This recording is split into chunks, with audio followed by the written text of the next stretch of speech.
Selamat datang di Beetle Channel, semoga kita bahagia. Jangan lupa subscribe, like, komen dan share agar channel ini semakin berkembang. Terima kasih. Bab 151 Sepeda Motor Uni Soviet. Akhirnya, setelah menunggu lama, Kirilenko membawa kabar baik. Dia telah membantu Feng Yu mendapatkan jalur produksi sepeda motor.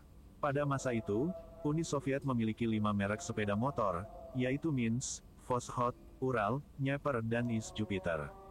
Di antara merek-merek ini, Voskhod dan Ural adalah yang paling populer di China dibandingkan dengan merek lain. Tetapi terlepas dari merek apa, sepeda motor ini lebih maju dari China setidaknya selama 5 tahun. Permintaan transportasi meningkat di China, dan karena harga sepeda motor ini, itu adalah pilihan terbaik bagi orang Cina. Mobil-mobil itu terlalu mahal bagi kebanyakan orang. Pertama, sepeda motor nyaman, ringan, kecepatan cepat dan bisa melaju ke gang sempit. Itu adalah moda transportasi yang paling cocok di era itu. Selain itu, konsumsi bahan bakar lebih rendah daripada mobil. Belajar mengendarai sepeda motor lebih cepat jika ada yang tahu cara mengendarai sepeda dan itu lebih mudah daripada belajar mengemudi. Ada keuntungan lain. Pada masa itu, peraturan tentang sepeda motor belum banyak. Orang bisa naik sepeda tanpa SIM dan plat nomor. Tidak banyak polisi lalu lintas dan orang-orang hanya mengendarai sepeda motor selama mereka tidak tertangkap. Feng Yu telah bersiap untuk mengambil alih perusahaan mesin selama ini. Dia telah dimanfaatkan, tetapi itu karena dia ingin bekerja dengan perusahaan milik negara. Namun, bahkan jika dia bersedia membayar lebih untuk saham perusahaan mesin, pemerintah kota tidak akan menjual kepadanya. Tetapi Zhang Ruiqiang telah berjanji kepadanya bahwa dia dapat menggunakan teknologi untuk bertukar saham. Feng Yu telah setuju untuk mengizinkan 3 profesor bergabung dengan Perkemahan Sumer dan membuat pengaturan untuk mengunjungi fasilitas penelitian Universitas Moskow karena Zhang Ruiqiang akan memenuhi salah satu permintaannya. Pada saat itu, permintaan Feng Yu adalah agar diizinkan untuk terus menggunakan teknologi untuk menukar saham di perusahaan mesin dan untuk mendirikan bisnis sepeda motor dengan pabrik mesin. Jika dia meminta Zhang Ruiqiang untuk mengizinkannya membeli saham pabrik mesin, Zhang Ruiqiang pasti akan menolaknya. Bahkan jika dia menyetujuinya, jumlah saham yang bisa dibeli Feng Yu tidak akan banyak. Tetapi jika Feng Yu dapat menggunakan lini produksi sepeda motor dan teknologi untuk menukar saham, itu akan berbeda. Satu jalur produksi dan beberapa teknologi akan menjadi sumber pendapatan lain bagi perusahaan mesin dan pasti akan menghasilkan uang. Semua orang bisa melihat sendiri bahwa sepeda motor laris manis. Adapun berapa nilai lini produksi dan teknologi ini, Feng Yu tidak akan lunak lagi. Kali ini dia yang mengambil keuntungan dari perusahaan mesin. Feng Yu berencana untuk meningkatkan saham ayahnya di perusahaan mesin sebesar 20%. Dia tidak akan puas dengan sesuatu yang kurang. Pada awalnya, Feng Yu masih merasa bahwa ini agak sulit jika dia hanya memiliki satu lini produksi dan beberapa teknologi. Jika Li Mingde tidak setuju, tidak ada yang bisa dilakukan Zhang Ruiqiang. Selanjutnya, Zhang Ruiqiang juga berada di pihak perusahaan mesin. Namun Kirilenko mengatakan kepada Feng Yu bahwa ia mendapatkan 2 lini produksi sepeda motor dan teknologi sepeda motor terbaru dari 5 merek sepeda motor Uni Soviet. Meskipun tidak murah, itu pasti murah. Berapa totalnya? Feng Yu bertanya dengan penuh semangat. 5 juta rubel. Kirilenko menjawab. Dia takut Feng Yu akan berpikir bahwa harga ini terlalu tinggi dan mulai membenarkan, tidak akan ada masalah dengan penjualan sepeda motor sekarang, dan teknologinya paling maju.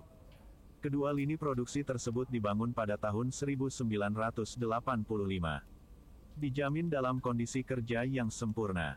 Juga, saya dapat memberi Anda garansi 3 tahun untuk jalur produksi. Feng Yu memandang Kirilenko. Oh, masih ada layanan purna jual. Garansi 3 tahun. Ini harus cukup. Fasilitas produksi 1985. Bahkan jika itu adalah jalur produksi 1980, itu masih akan lebih maju daripada teknologi di Cina. Industri manufaktur sepeda motor China saat ini masih dalam tahap awal. Meskipun penampilan, akselerasi, konsumsi bahan bakar, dari sepeda motor Soviet lebih rendah dari sepeda motor Jepang, tetapi suspensi, lampu depan, dan teknologi mesinnya adalah salah satu yang terbaik di dunia. Saat ini kondisi jalan di China tidak begitu bagus, oleh karena itu suspensi dan mesin menjadi penting. Dapat dikatakan bahwa teknologi sepeda motor Soviet lebih cocok dengan China. Adapun penampilan, Feng Yu sendiri bisa menyalip Jepang dengan mudah. Ini tidak pernah menjadi masalah. Di mata Feng Yu, sepeda motor Jepang di era itu sangat mengerikan. Feng Yu menunjukkan 4 jari dan berkata, harus ada 4 ahli untuk membimbing kami selama setahun, membantu kami dengan pengaturan dan kalibrasi mesin, dan mengajari kami segala sesuatu tentang teknologi ini. Kirilenko tersenyum, ini bukan masalah. Biayanya kurang dari 4 juta rubel, dan dia menjualnya ke Feng Yu seharga 5 juta rubel. Ini adalah kesepakatan yang bagus. Meskipun kali ini, dia harus membagi keuntungan dengan mitranya, dia masih akan mendapatkan jumlah yang bagus. Selain itu, mereka hanya membayar harga kecil untuk imbalan besar sebagai imbalannya. Mereka akan membayar deposit ke pabrik terlebih dahulu, dan setelah mesin, dokumen teknis, dan para ahli mencapai Feng Yu akan melakukan pembayaran kepada mereka. Setelah itu, mereka akan membayar sisanya ke pabrik. Seluruh proses, mereka hanya perlu menghasilkan kurang dari 1 juta rubel di awal dan mendapat lebih dari 1 juta rubel keuntungan. Juga, mereka melihat Feng Yu puas dengan kesepakatan ini, dan Feng Yu pasti akan kembali kepada mereka di masa depan. Kakak Qi, saya tidak akan banyak bicara tentang hal-hal lain. Bantu saya mencari lini produksi dan teknologi Volda. Saya harap Anda akan membantu saya mendapatkan setidaknya 1 lini produksi dan teknologi canggih terkait. Kami bersaudara, dan aku akan menjagamu. Sepeda motor hanya akan populer untuk beberapa tahun ke depan, dan setelah itu, akan menjadi kendaraan roda 4. Ada seorang miliarder yang mengatakan, mobil hanyalah sebuah mesin di atas sasis dengan 4 roda. Jika Anda dapat membuat sepeda motor, Anda dapat membuat mobil. Ada pembicaraan bahwa miliarder itu telah menggunakan teknologi manufaktur Volda, yang dia beli dengan harga rendah saat dia memulai. Kemudian, perusahaannya mengakuisisi beberapa merek mobil paling terkenal di dunia, dan nilai pasarnya terus meningkat. Feng Yu percaya bahwa dia telah memulai lebih awal dari miliarder itu dalam menciptakan merek mobil domestik dan dengan teknologi manufaktur yang canggih, dia akan mampu menangkap pasar China. Setidaknya, ia akan mampu menangkap pangsa pasar joint venture Jerman dan Jepang di masa depan. Dia ingin mencegah perusahaan asing ini mendapatkan penghasilan dari rekan senegaranya. Dia harus mengambil satu langkah pada satu waktu. Jika dia memulai pabrik pembuatan mobil sekarang, dia harus melakukan investasi besar, dan keuntungannya mungkin tidak sebaik sepeda motor. Pengembaliannya tidak sepadan. Kirilenko mengangguk dan setuju. Semua ini adalah keuntungan baginya, dan bahkan para direktur pabrik itu akan merasa berterima kasih padanya. Tanpa bantuannya untuk menjual lini produksi yang menganggur ini, pabrik-pabrik tidak dapat membayar pekerja mereka. Jalur produksi yang tidak beroperasi ini juga akan terdepresiasi seiring berjalannya waktu. Mengapa tidak menggunakannya untuk membantu para pekerja? Karena perubahan ekonomi di Uni Soviet, banyak direktur pabrik memiliki kendali penuh atas pabrik mereka. Selama mereka setuju, tidak ada yang bisa mengubah keputusan mereka. Mereka lebih sombong daripada orang Cina. Dengan demikian, Kirilenko hanya perlu berbicara, menyuap kepada direktur pabrik. Beberapa mungkin tidak berani menjual jalur produksi, tetapi mereka tidak keberatan menjual teknologi mereka kepada seseorang dari tentara Soviet. Tak perlu dikatakan, Kirilenko yang membeli teknologi ini di bawah Angkatan Darat Soviet sangat berguna. Setelah menandatangani kontrak, perkemahan musim panas juga berakhir. Feng Yu dan siswa lainnya naik pesawat ke kota Bing Bab 152 kembali ke rumah. Setelah mencapai kota Bing, para siswa berangkat ke rumah masing-masing dan 3 profesor bergegas kembali ke Universitas Teknologi. Para profesor lain ada di sana menunggu mereka untuk mengisi bagian yang kosong dari data yang hilang.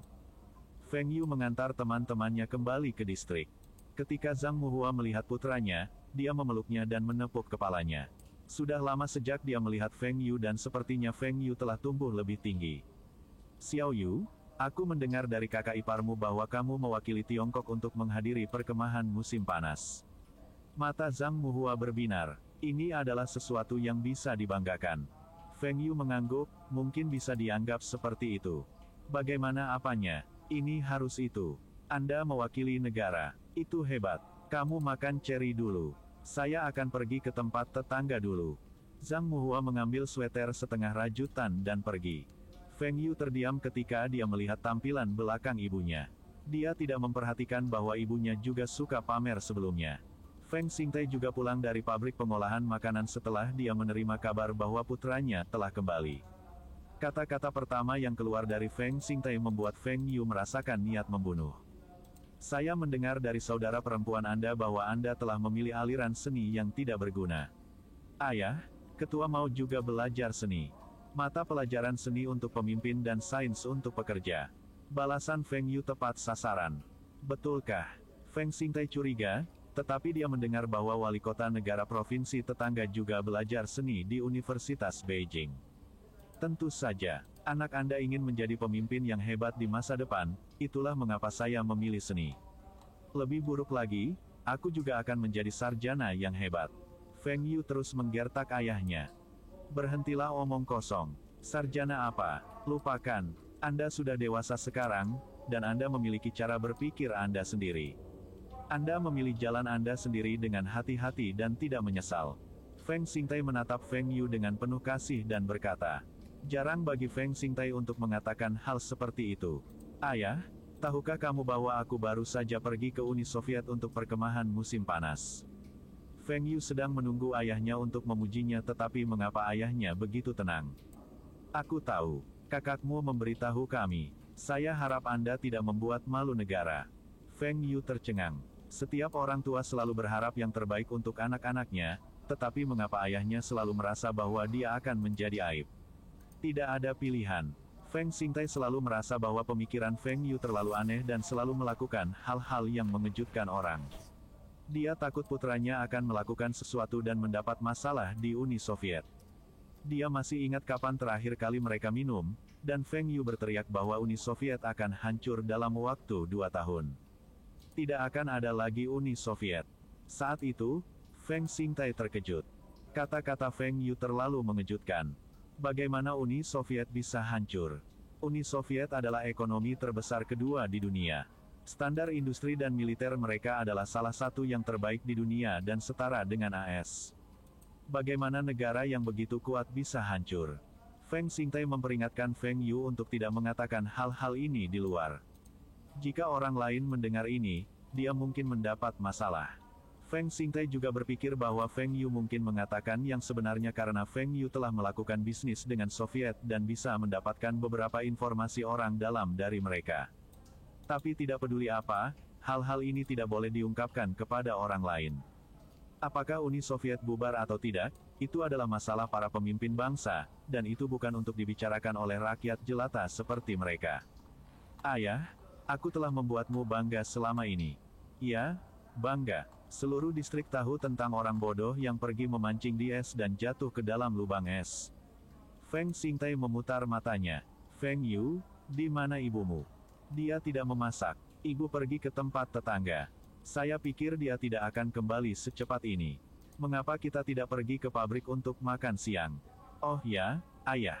Anda menyebutkan bahwa pabrik membutuhkan lebih banyak mesin minyak kedelai. Saya telah membeli lini produksi minyak kedelai lain dari Uni Soviet. Itu akan tiba bulan depan. Feng Xingtai sangat gembira. Dia sudah lama ingin meningkatkan produksi minyak kedelai. Meski minyaknya dijual lebih mahal dari yang lain, permintaan tetap melebihi pasokan. Ini adalah bisnis yang menguntungkan dan bagaimana dia bisa melewatkannya. Setiap kali dia mendengar orang berbicara tentang tidak mampu membeli minyak goreng Taihua Premium, dia merasa bahwa uangnya telah mengalir ke saku orang lain. Feng Yu telah membeli lini produksi ini ketika dia berbelanja untuk fasilitas industri ringan. Dia tidak ingin ayahnya bekerja terlalu keras. Di akhir tahun, dia ingin mempekerjakan beberapa staf manajemen meskipun gaji mereka lebih tinggi. Dia ingin orang tuanya menikmati masa pensiun mereka. Peternakan Tian Peng Pik mereka memiliki lebih dari 2.000 babi tahun ini, dan ada juga beberapa babi hutan. Anak babi yang diproduksi setiap bulan lebih dari 2.000 dan bulan ini, batch pertama babi siap dijual. Feng Xingtai berkeliling mencari orang untuk membeli babinya. Feng Yu telah memberitahunya sebelumnya untuk tidak khawatir tentang penjualan. Setidaknya akan ada 1.000 babi yang dijual di kota Bing saja. Masih ada sekitar 10 juta orang yang tinggal di pinggiran. Dia tidak khawatir babinya tidak laku. Bahkan jika dia tidak bisa menjualnya di provinsinya, dia selalu bisa menjualnya ke Provinsi Lin. Provinsi Lin dekat dengan kota Bing, dan tidak ada banyak biaya transportasi. Pakan ternak pabrik pengolahan makanan Taihua sudah terjual di Provinsi Lin, dan itu lebih dari 30% dari produksi mereka. Keuntungan dari pakan ternak lebih dari minyak kedelai. Pabrik pengolahan makanan Taihua berkembang dengan baik, dan orang-orang yang tidak berinvestasi pada awalnya menyesal. Banyak dari mereka mendekati Feng Xingtai untuk membeli saham tetapi semuanya ditolak. Sekarang pabrik Taihua tidak kekurangan dana. Dividen yang dibayarkan tahun lalu adalah buktinya. Orang-orang yang berinvestasi sebelumnya tertawa. Hanya dividen, itu setara dengan keuntungan dari pertanian mereka. Orang-orang ini bisa pensiun dengan nyaman. Tentu saja, ada beberapa yang telah menarik investasinya. Ayah Wen Dongjun adalah salah satunya. Dia dipromosikan menjadi wakil petugas pertanian dan dipaksa mundur. Namun, keluarga Wen sudah mendapat untung besar. Setelah makan siang di pabrik Taihua, Feng Yu pergi ke rumah Wen Dongjun. Ketika dia memasuki rumah Wen Dongjun, dia mendengar bualan Wen Dongjun. Tidak ada siswa di perkemahan musim panas yang berani berdiri, dan akulah yang bertanggung jawab. Saya memainkan sebuah lagu di harmonika saya dan masih menyanyikan sebuah lagu. Semua siswa luar negeri kagum. Anda tahu, pada waktu itu, batuk gelombang Feng Yu berdeham. Kenapa dia tidak tahu Wen Dongjun telah melakukan hal seperti itu di kamp? Menyanyikan sebuah lagu. Wen Dongjun bahkan tidak selaras ketika mereka bernyanyi bersama dengan siswa lain. Bahkan ketika dia melihat Feng Yu masuk, dia tidak berhenti dengan membual. Dia menunjuk ke Feng Yu, kamu bisa bertanya pada Feng Yu apakah kamu tidak percaya padaku. Dia bisa membuktikan apa yang saya katakan. Setelah mengatakan ini, dia berbalik dan menyipitkan kedua matanya ke arah Feng Yu. Sial, betapa tidak tahu malunya. Saya masih harus membantu Anda dengan membual Anda. Itu benar. Untungnya Wen Dongjun ada di sana. Jika tidak, kita akan menjadi aib. Dongjun, bukankah kamu mengatakan bahwa kita akan bermain pingpong? Apakah kita masih pergi? Wen Dongjun bingung. Kapan dia bilang dia ingin bermain pingpong? Tidak bisakah Feng Yu melihat bahwa semua tetangga berkumpul di sana untuk mendengarkan cerita-ceritanya yang luar biasa? Aku tidak pergi. Anda bisa pergi sendiri. Saya masih perlu memberitahu mereka tentang pesta perpisahan. Feng Yu, lupakan. Feng Yu bisa mencari ayahnya untuk pergi memancing. Ayahnya juga berhak istirahat. Bersambung, terima kasih telah menyaksikan dan mendukung channel ini.